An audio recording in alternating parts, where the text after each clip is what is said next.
In this video, we will code the CICS program called CRUD PGM, which will allow us to retrieve the fields entered by the user, perform the desired queries in DB2, and send data back to the screen. Before continuing, I recommend following my course that explains the functioning and logic of a CICS program interacting with a MAPSET. This will make it much easier for you to follow along with this video. Okay, so in TSO, I create the new program CRUD PGM in my program library. I start by writing the basic structure of the program and adding a comment indicating the program's purpose.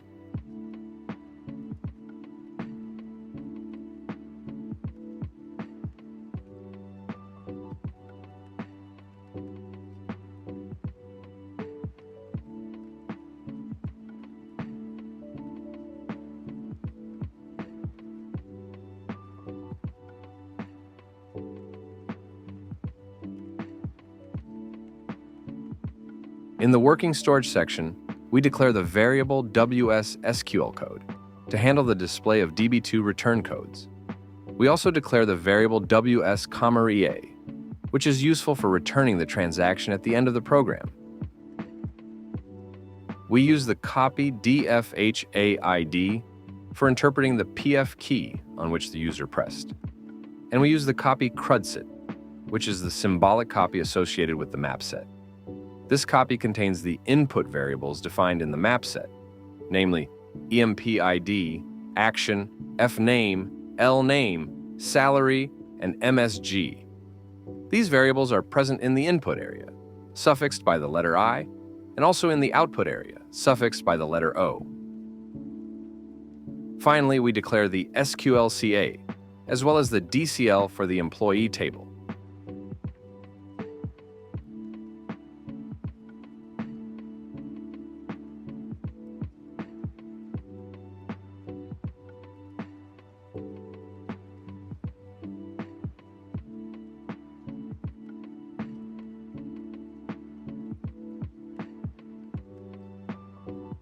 In the procedure division, we organize the program's logic based on the key the user pressed, and we manage this logic in an evaluate statement.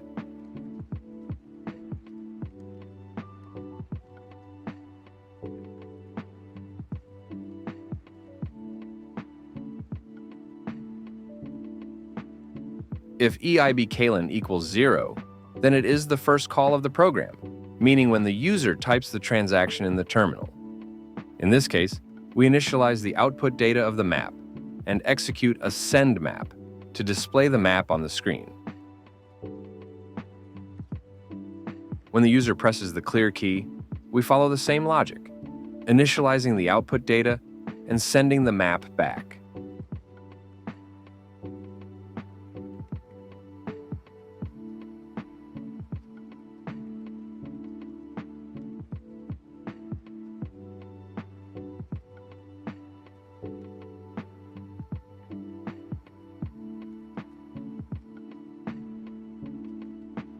When the user presses the F3 key, we display the map with the informational message End of Program, press clear, and execute a return to end the transaction.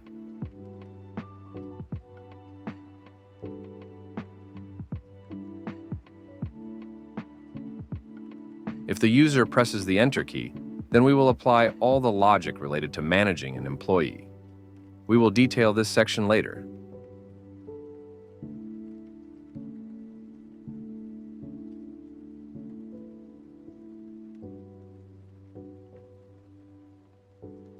Finally, for any other case, we display the message Invalid key pressed and send the map back.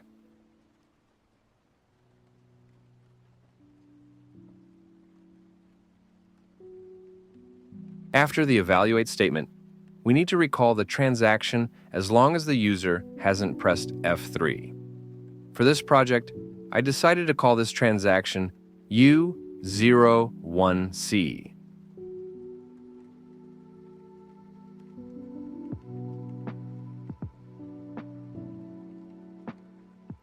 I now write the send map paragraph, where we execute the send command to send information to the map.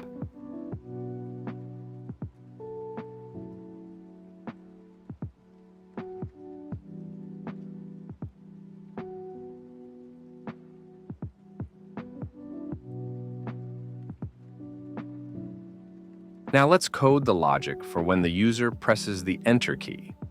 The user can perform 4 actions: create an employee, select an employee to display their data, update an existing employee, and delete an employee.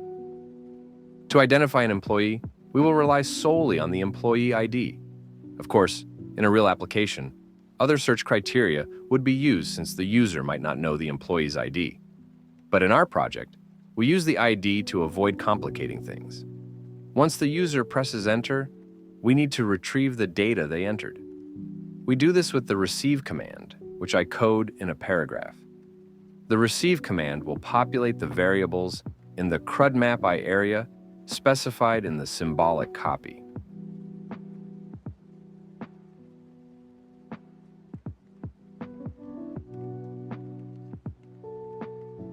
One of these variables is action I, which contains the action entered by the user. We manage the 4 possible actions within an evaluate statement.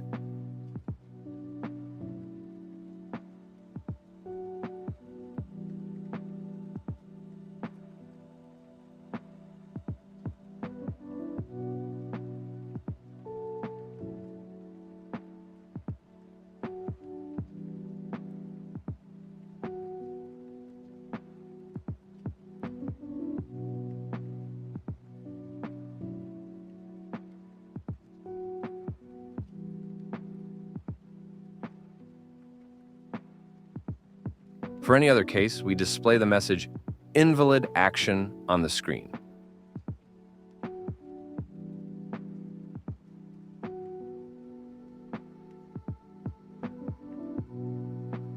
After the evaluate statement, we need to send the map.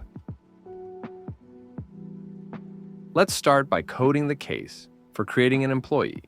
In this case, we must check that the first name, last name, and salary input fields are correctly populated. If not, we send a message indicating that these fields are required.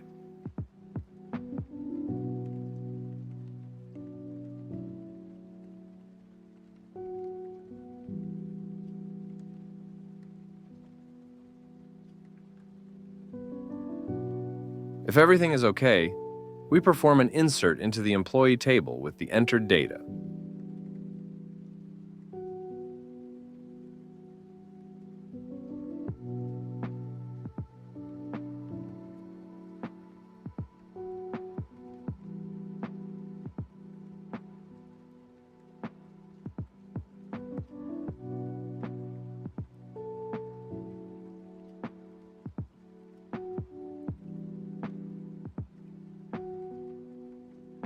Then, we check the SQL code returned by DB2.